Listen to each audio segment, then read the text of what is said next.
Hello and welcome to News Hour on UNT TV. Today is Tuesday, 8th of August 2023 and it's equivalent to 21st of Muharram 1445 after Hijrah. The headlines. Oshomole Tamboa Kingibe Yari as Senate Committee Chairman. NAV airstrikes destroys boats with stolen crude oil in rivers. WAEC releases 2023 results. 262,803 withheld. On international news, ECOWAS schedules fresh meeting over HAJARKU as deadline elapses. In sports, Tinubu wife to receive Falcons, and those were the headlines. And for details and more of the stories, I am Rukayet Sani Ibrahim. Former All Progressives Congress APC National Chairman Adams Oshomole and Etwa Governors Aminu Tambuwal Sokoto and Abdulaziz Yari Zamfara were yesterday named Senate Standing Committee Chairman. Oshomole heads the Committee on Interior, Tambuwal Housing and Yari Water Resources. Other committee chairmen are Adiola Olamilekan Appropriation, Fatai Buhari Aviation, Osita Izuna Saw Capital Market, Ahmad Lawal Defense, Sani Musa Finance, Tahir Mungunu Judiciary, Danjuma Goje Inter-Parliamentary Affairs, Irati Kingibe Women Affairs, Aliyu Wamako Debt and Loan, and Tokumbo Abiru Banking and Finance. The Senate on Monday finally concluded the screening of 45 of the 48 ministerial nominees of President Bola Ahmed Tinubu, confirming them as cabinet members after a week of intense grilling for some and cursory introductions for others. Senate President Godswill Akpabio put the nominations to a series of voice votes, of which all but 3 were approved. The remaining nominees, including former Governor of Kaduna State Nasir Rufai, Stella Okotete Delta State and Abubakar Aladi Taraba State, are said to still be undergoing security clearance. The confirmation of others comes over a week after Tinubu's transmission of a 28-member list to the Red Chamber on July 27.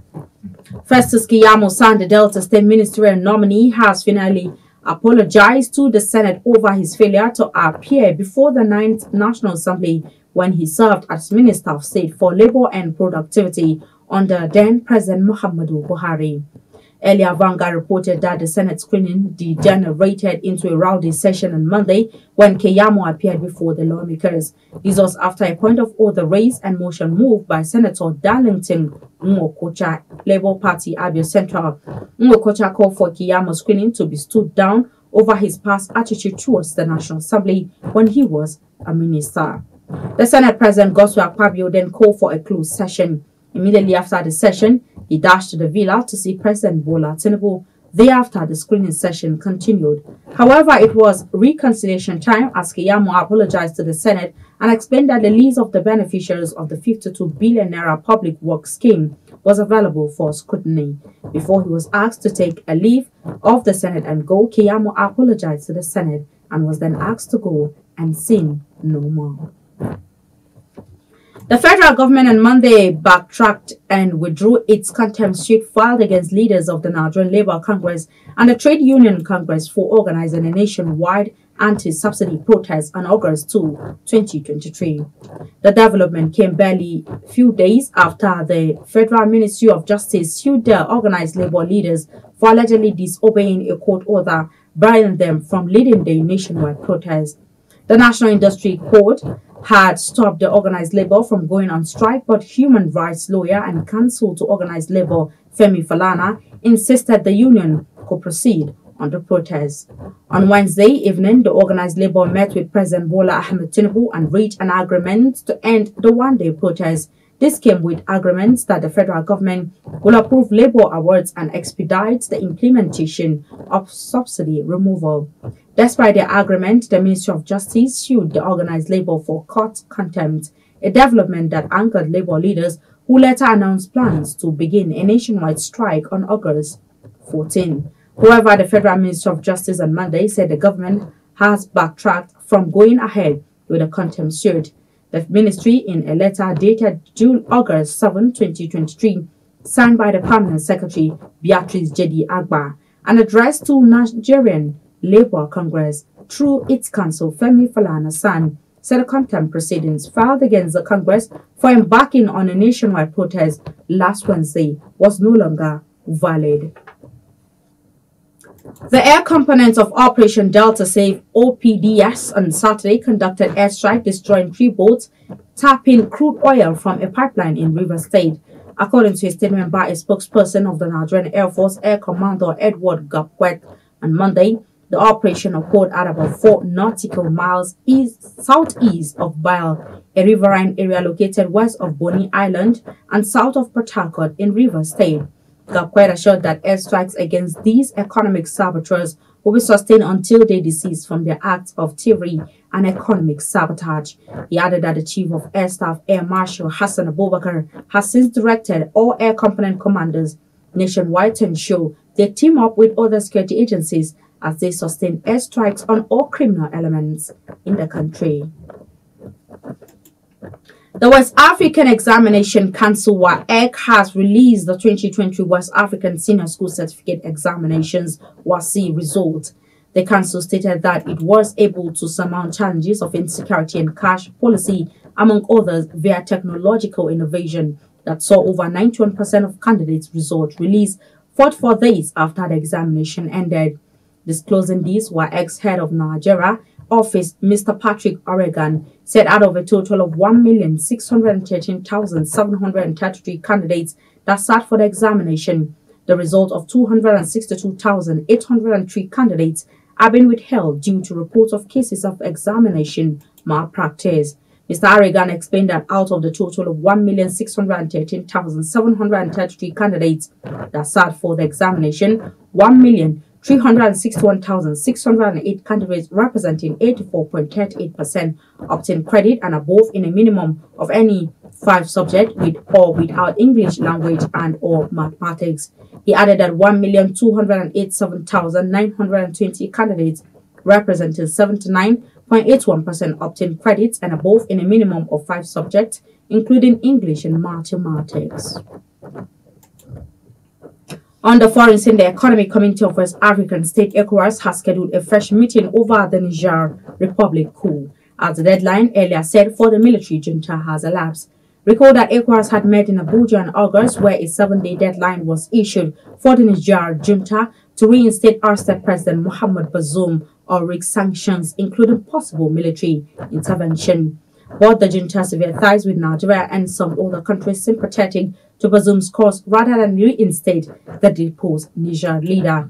The military regime, which declared their Commander General Abdurrahman Tchiani the new head of state, vowed not to bow to outside pressure. On Friday, military chiefs of some West African countries said they had agreed on a plan for possible military intervention in the event push for a diplomatic solution failed. The chiefs of defense staff from Togo, Sierra Leone, Senegal, Nigeria, Ghana, Liberia, Guinea-Bissau, Gambia, Cote d'Ivoire, Cabo Verde, and the Republic of Benin held a meeting in Abuja. ECOWAS had last week sent a high-powered delegation to broker peace with the coupists, but their representative met with the team led by former head of state General Abdulsalami Abubakar, retired. On Monday, President Bola Tinubu, who is chairman of ECOWAS, sent a notice of meeting scheduled for Thursday in Abuja. At least 11 migrants died in a shipwreck off the coast of Tunisia's second city of Sfax, said local court spokesman Fauzi Mosmodi, revising an earlier toll of 4 fatalities. Another 44 are missing, while 2 others were rescued from the boat that had 57 people on board, all of them from sub-Saharan African countries, Mosmodi added. Survivors of the sinking near Tunisia's Kaken Island in the Mediterranean Sea said the makeshift boat has departed over the weekend from a beach north of the coastal city of Sfax. Mosmodi told AFP Coast Guard units were searching for more survivors. And in sports, despite crashing out of the ongoing 2020 Women's World Cup in Australia and New Zealand, President Bola Tinubu and wife Senator Oluremi Tinubu have commended the Super Falcons, adding that the team will be hosted upon their arrival in the country. The Super Falcons dominated but fall short as England rode their luck after going down to 10 players as Lauren James was sent off. The Lioness knocked Nigeria out of the Women's World Cup in a last 16 penalty shootout in Brisbane on Monday, with Chloe Kelly scoring the decisive spot kick after Desire Oparanozi and Michelle Alozie has both missed for the Africans following a 0-0 draw over 120 trillion minutes. In a tweet after the game, Tinubu hailed the performance of the 11-time champions. Speaking to reporters, the First Lady, Oluremi Tinubu, noted that the Falcons played tremendously well and said that the team will be well received.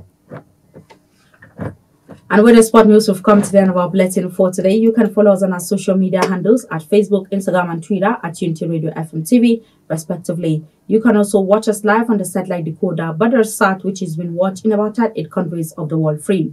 You can also stream and watch us live on our YouTube channel at Unity FM TV. I am Rukayat Sani Ibrahim. Thanks for watching and enjoy the rest of our programs. Do have yourself a lovely day. Bye-bye. I was the head boy in my primary school, senior prefect and best graduating student in my secondary school, but drug abuse almost ruined my life. I was on an average of 2 grams of cocaine per day. I was taking 8 ampoules of pentazosine daily. European shisha, cocaine. I became a user, a dealer, and a gangster. I saw other users drowning. I knew I didn't want to be like them, but I was already trapped. My family disowned me. My employment was terminated. I sold my car, sold my house. I'll go out well-dressed and return shoeless, shirtless in exchange for drugs. I was seeing things that were not real, and I once stabbed myself because I felt something crawling under my skin. I contacted NDLEA and started therapy. I spent 3 months in therapy. I spent 8 months. It's easy to relapse, but your mind has to be stronger than the cravings. Drugs does not love you. You are not the one using drugs. Drugs are the one using you. Say no to drug abuse.